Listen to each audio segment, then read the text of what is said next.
this area sponsored me to go to Singapore a long time ago. And I went there because my passion is Florida, and I wanted to learn about how to make Florida more successful, and in particular the Tampa Bay area. And Singapore was regularly ranked the most competitive economy in the world, even above the United States. And they set back in 1965 the goal of having the same per capita income as Switzerland. I think it was by by the year 2000, somewhere around then.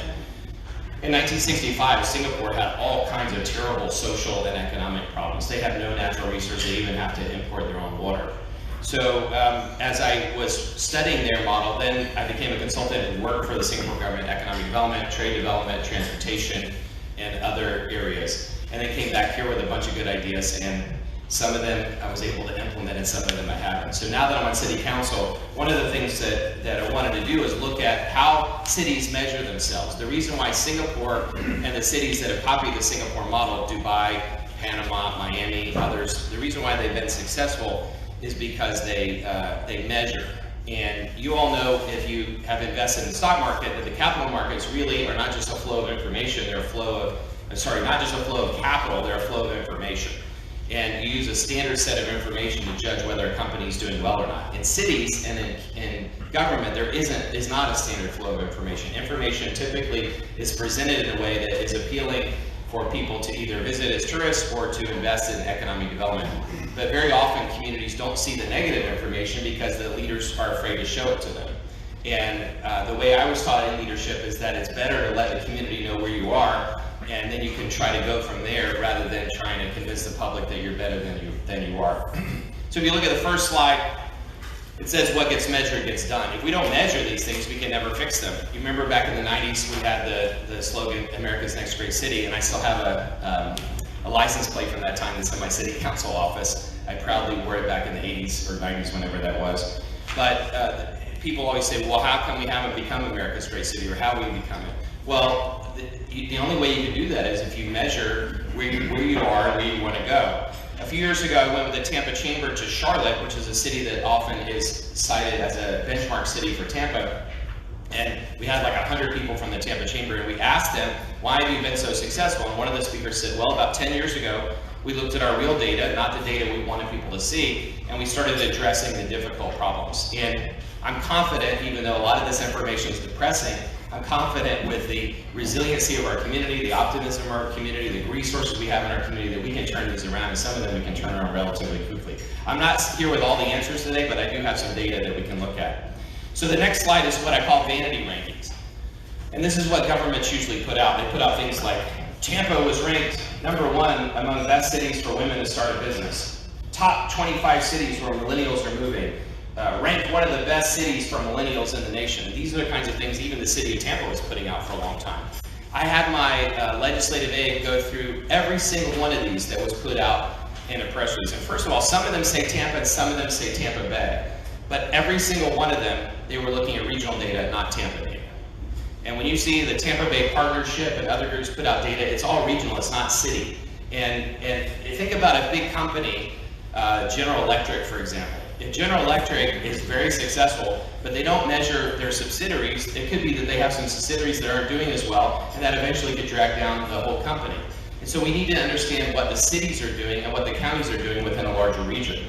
And not only were these numbers regional, but these are by magazines that want to get publicity in local markets. So they rank a city high because they want to get publicity and they sit in that city. If Money Magazine posts a ranking and then the Tampa Bay Times writes about it, they're successful because now people saw that Money Magazine exists and they might buy Money Magazine so they can see the study. So these things are interesting, they're indicative, but they're not really measures that we should use. They're not helpful measures for where we are and where we want to go. Next slide. We researched how the best cities in the world measure themselves and created a list of key metrics. First of all, I had my former legislative aide go through and look at all the best cities and look at their own websites and look at their own publicity about how they sell each other. And you know what? The best cities typically are honest about their data. And that's probably why they're successful, because they're honest and they're realistic about it. They don't just put up the marketing stuff. The cities that don't have very good numbers, they typically put up the numbers that aren't real. And then we asked the best economists in the state. I'm on the board of Florida Tax Watch, Florida Chamber Foundation. I went to the economists of both of those. We went to Beaver at University of Florida, and we went to University of South Florida. And Moez Limayem, the dean of the Muma College of Business, was very helpful. He brought one of his economists with him, and we regularly worked with them on what the measures should be. And I talked to the chief of staff of the city about it, who's a numbers guy, and he said, well, I could create 300 numbers for these. But as Moez and I talked about it, the dean, we said, we need something simple, because if you have 300 numbers, people get lost in them. We need a real simple metric, and most cities use simple metrics. So when we pick these factors, which are on the next page, per capita income, median household income, poverty rate, unemployment rate, homeownership rate, violent crime rate, educational attainment, these are the main measures that cities use. And primarily, cities measure themselves by per capita income. So let's go to the next page. And that you have it in front of you, hopefully you can see the trajectory of the slides. So we went back 10 years, which is typically what people do. And if you look at Tampa's line, which is that kind of, what would you call that, red? If you go back to that red line, this is per capita income. So you take this is what an average person would earn in Tampa. Singapore has, I think, the highest per capita income in the world now, and it's about 60,000, I can't remember, something like that. I did put Singapore in there a couple times, but it's an outlier in its success. But the interesting thing here is that you look at Tampa's trajectory, and we have the second highest among the major Florida cities. And again, these are cities, not regions. But an interesting thing happened in 2019. By the way, the latest, this is all census data. It's not made up of census data, not some arbitrary ranking. And the latest data we have is 2019. So the interesting thing that happened that shocked all of us, and should shock a lot of people in Tampa, is that in 2019, St. Petersburg's per capita income surpassed Tampa's.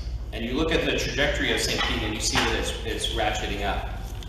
So something different is happening in St. Petersburg. And we can talk about that in a minute. Next slide.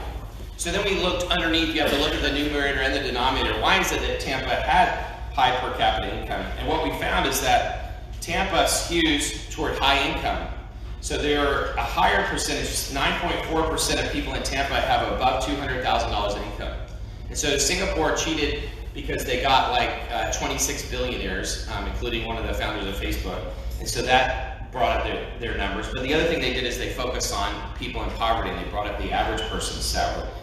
And we can't copy the Singapore model, but I'm just throwing that out as an example. But if you look at it compared to St. Petersburg, our number of people who earn above 200,000 is much higher. And you could say that's great, but the problem is that obviously imbalance covers something else. And so we'll see that on one of the next slides.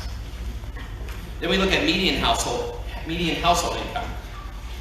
And median is different than average, you may remember from class, because it's the midpoint in between the numbers. Also, it's household income, not individual income. And so if we look at median household income, Tampa does third or fourth out of the major cities in Florida. So our trajectory is okay, but it's not as high as some of the others. But if you look at Tampa's numbers on its own, you can say, well, we have a median household income of $53,000, but when you look at it compared to Fort Lauderdale, Jacksonville, St. Pete, then you say, well, it's not as impressive anymore, is it? And so we have to look at other cities to figure out where we're going and what we're doing. The next slide, we look at per capita income compared to benchmark cities. And there was a lot of rhetoric in the last few years about how now we're among the great cities like Austin, Charlotte, and Atlanta. So we looked at those cities. And what it says is that we're not even close. We're not even close to them. We're not among the great cities like Charlotte, Austin, Atlanta. We want to be, but we're not. And I'm not saying this to be negative. The idea is that if we want to be, we have to do something different. Look at the trajectory of Atlanta and Charlotte. Our graph is not even moving in the same direction. And if we want to catch up with them, we need to move our graph at a different rate. We're not going to catch up with them by doing the same things that we've been doing.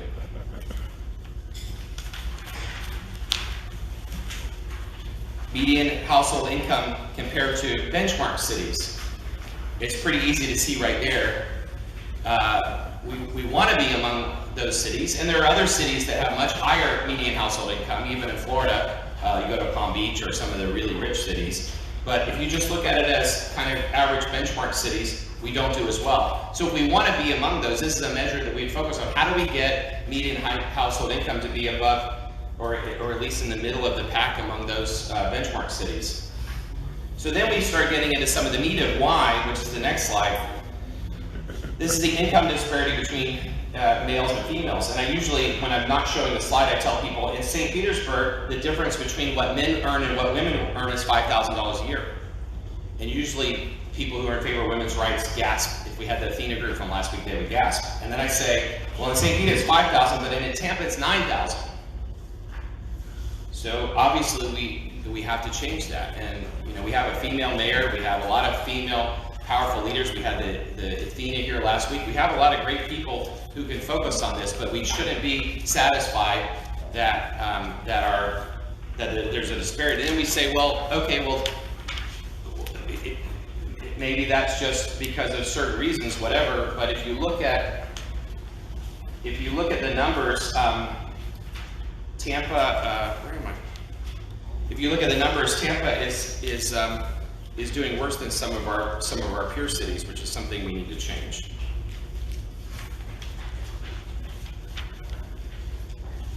It's not just that, going back to that chart for a second, it's not just that Tampa did badly, we did worse than our peer cities. You see that on the chart? So how do we, and we did worse than St. Pete. St. Pete and Tampa are part of the same market. We have people, if you go to what I tell people, you think there's not regionalism, go to the bridges every day, they're packed. Because people are living in Tampa, working in St. Pete, living in St. Pete, working in Tampa, doing business back and forth. So why is it that Tampa's disparity among men and women is so different? So then you look at the disparity between African American and Caucasian. And St. Petersburg, again, in the same market is 17,000. Again, usually people gasp. Tampa's is 21,000. So we're worse again. And there's some, I think, specific reasons why that is. And we, as Dr. Limayem says, thank God for Lauderdale, or thank God for Miami, because we're not last on some of these things. Percentage of population in the middle class, and this is probably one of the most important indicators, because America was always built on building the middle class, and without the middle class, we're not as unique as we should be. And there are some trends nationally where the middle class has been shrinking, but if you look at these cities in Florida, the middle class has been growing. But look at the line. Keep in mind here that the Great Recession ended in 2009. The Great Recession ended in 2009, before this chart even started. So when the Great Recession ends, our chart should go up, right? It didn't, it went down. Most of the last decade, which arguably is the biggest boom of the America's economy in history, Tampa's middle class shrank. Why would we be happy with that and allow that to happen?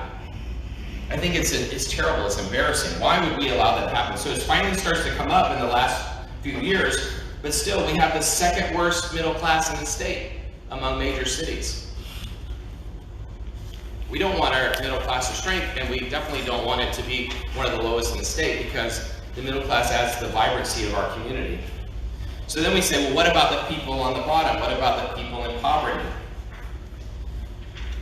And you want to be on the other side of this chart. So what this says is that we're second worst in the state in poverty rate. And again, as Moez would say, thank God for Miami, because they're worse. But Tampa has the second, among major cities in Florida, we have the second worst poverty rate. And you compare that to St. Petersburg, again, we're part of the same market, and what did it say? We're 19% and they're like 14, 15%. Next slide, percentage of population living in poverty. This is compared to benchmark cities. So compared to Atlanta, we actually do pretty well, but compared to Austin and Charlotte, we don't. And what the people in Charlotte said, in particular, is they addressed their poverty issue. Next, Florida unemployment rates. And these rates change all the time, and there's controversy about what the employment rate is versus people who aren't officially applying for unemployment. But if you just use this as a data point, if you look at it on its own, economists typically say the natural rate of unemployment is like 5%, 5.5%. And when you go below that, you're actually risking inflation by employing too many people. And during this economic boom, I think most of America has been below 5%. And so if you look at 4.1% on its own, you say, wow, that's great. But when you look compared to our peers, we're second worst in the state. Another major factor of wealth in the middle class in a country is home ownership rate. And I put Singapore in here at 92%, and we'll again never copy their model. It's too complicated and we can't do it. But it just gives you an idea. Home ownership rate ties to pride in a community. It ties into crime rate because people feel invested in the community. And so Singapore learned that a long time ago. There were race riots in Singapore in the 60s, and by increasing the home ownership rate, that went away. So if you look at this, our home, think about the state average, which is not on here, is 65%. All of the peer cities are below the state average, but St. Petersburg is 59%, and Tampa is 48%. So we're 10 points below St. Petersburg. We're higher than Miami and Orlando, but still it's not a very good thing. Home ownership rate is something that there are a lot of programs that try to address it, and at the city we're aggressively trying to address it, and the mayor's trying to address it. So then you look at African American home ownership rate. So in Tampa, the regular home ownership rate is about 48, 49%, but the African American one is 20 points lower, 30%. And at City Council, we've had week after week people come before us saying this is not acceptable. We have to change this. And it's tied to the poverty rate and the way people think about the community. And if you look at, compared to our peer cities, again, St. Petersburg's African American home ownership rate is 43%, ours is only 31%. Violent crime rate, so a bit of good news. Our violent crime rate is the best in the state. And what I tell people is the person who's now mayor of the city, Mayor Castor, and Chief Bennett, she was the police chief and he was the deputy police chief years ago. And they have a policy-oriented approach, an academic, numbers-oriented approach. And they create a policy that's now been adopted by a lot of cities to aggressively, using numbers, try to address the violent crime rate. And it's been very successful, and it's gone past their term. And what I say to people as the first good news is that I talk to the chief of staff regularly. He and his team and the mayor's team are aggressively attacking these other issues. And Rob's part of that back in economic development. So what we're doing is we're professionalizing the city process. We're putting new people in, we're putting new processes in, and most of it's being driven by the chief of staff. And with those new processes, I think that just like they solved the violent crime rate, we can solve these other rates. City council working with the mayor's office. So there is some good news, it's not all bad. Percentage of people with a bachelor's degree, we do pretty well on that too. Among our peers, we're highest in the state, so that's good news. That's something that we can build on, and it's obviously tied to the percentage of people who are above 200,000 in income. Look at the next page though, compared to our peer set, we're the lowest among those four. And so even though we look good on our own, the number by itself looks good, the number compared to our peer set in Florida looks good, compared to our benchmark set of where we want to go, we need to set our expectations higher. When I ran for office, my slogan was higher standards, because I think we need to have real goals and real measures to try to get there. So the next slide, this is Moez Limayem, and he says, the companies and people we want to attract go beyond the rankings and the rhetoric. They look at the facts, and they know the facts better than we do. And the point is this, the poverty issues, the home ownership rate issues, many people try to make it partisan. They say, well, that's just Democrats caring about social issues, and they want us to raise taxes and subsidize. What I say is that it's really an economic development issue. It is a social issue, but it's also an economic development issue. And the economic development issue is that Florida's economy is based on growth. We want to keep and attract the best and brightest people here. We want to keep and attract the best companies here. We want our kids to come back. I've got a kid in FSU right now. We want them to come back and start their businesses here. They won't do that if they look at the numbers that we have. What they have access, just like I got these numbers off the Census Bureau track. You can get these numbers from Google. You can get them from the Census Bureau. They're free and easy to get. Anybody can compile this. And so if somebody objectively is looking at cities, they're not going to pay attention to what the EDCs and others put out. They're going to pay attention to the real numbers. And if we don't pay attention to the real numbers, we're not going to be able to keep and attract the people we want.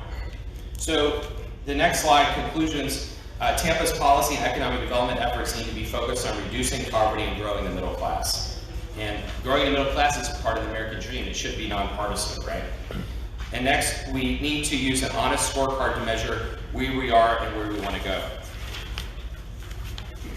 So some next steps, we need to define the scorecard and goals, get community input. We did this, City Council a year ago, after I presented this the first time, proposed an economic advisory committee made up of a diverse range of people in the community to look at real data. We had USF and Tampa Bay Partnership present the real data to them, and then they came up with a list of recommendations, not only of things we should measure, but things that we should do. And the mayor rolled that out last week. Oh, I forgot to mention, she volunteered to personally manage it. She thought it was so important, and she rolled that out last week. That is part of number 2, it's community input. It's a group of 25 people that gave input. It's not all the input we need, but it is part of it, and there are some recommendations. They won't solve all these issues, but it's part of it. And then we need to get back with USF and look at predictive analytics. What are the ways that we can change these numbers going forward? And what I'm telling people is 2020 obviously is going to be a terrible year. When we present this a year from now, 2020 will look horrible. But right now we can start putting the seeds in place to change 2021 and 2022. And those are the first years that this council and this mayor and this community will be measured by during this term. I put some other measures in here just so you can look at kind of best in class. Like our per capita income, 36,000, the best in the state. Naples is 110. So there are outliers there that are much better than, there's my FSU guy. Anyway, there's some other notes here which we can go through, but I just wanted to put this on the table. And the last thing I'll say is that we have the right team in place with the mayor's office and her team. We have the right city council in place. We have the right county commission in place. We have the right business leaders in place. What we need to do is work together as a whole community. The reason why I want to present this is because all of you are leaders in different organizations, and if we all work together, we can solve these problems, and some of them we can solve quickly. And I'll just give you one last analogy, and then I'll stop these comments. About 10, 12 years ago, a group of us, it was mainly me, Jason Busto, and a guy named Steve Burton, also Christian Leon in the back was helped, and maybe some others of you. But we realized that Tampa Airport was failing. Most people in the early 2000s still thought that Tampa was the best airport in the world. And it was when it was built in 1972. But by 2010, 2009, Tampa was not even on the top 10 list domestically anymore. And we had to figure out, what do we do about this? We were just activists. What do we do? Because if we tell everybody in Tampa that our airport is terrible and it's failing, then we'll hurt the esprit de corps in the community. So what we decided to do instead is we told the leaders in the community. And the result of it was Steve Burton was on the board of the Aviation Authority, and we got rid of the last director of the airport who was doing a terrible job. He went to Atlanta, and you can Google Hartsfield Airport FBI and you'll see what happened next. But the airport was moving down on those. In those 14 years, we lost 60% of our international flights, and I can give you a whole bunch of other things. But we stepped in as activists. I wasn't in office yet. We stepped in as activists, and we got a new team in place. It was led by Steve Burton. He brought in Joe Lopano and the group that's there at the airport now, and we gave them what we thought was a plan for the future and a vision for the future, saying we wanted to change the way the experience was at the airport. We wanted to bring in international flights again. We wanted to bring in domestic flights, and we wanted to change the whole way the airport worked. And hopefully you can see now, you might not have been there recently, but hopefully you can see in the last couple of years, our airport has completely changed, it's completely transformed, and we saved it. Our airport, had somebody not intervened, our airport would have been to Orlando like St. Peter Airport is to Tampa. We were losing flights to Orlando. And so the point is that 10 years ago, a small group of people intervened at one of our most beloved assets, and we saved it. We can save these numbers, we can turn these around, and it doesn't take forever to do it. So thank you all for indulging me.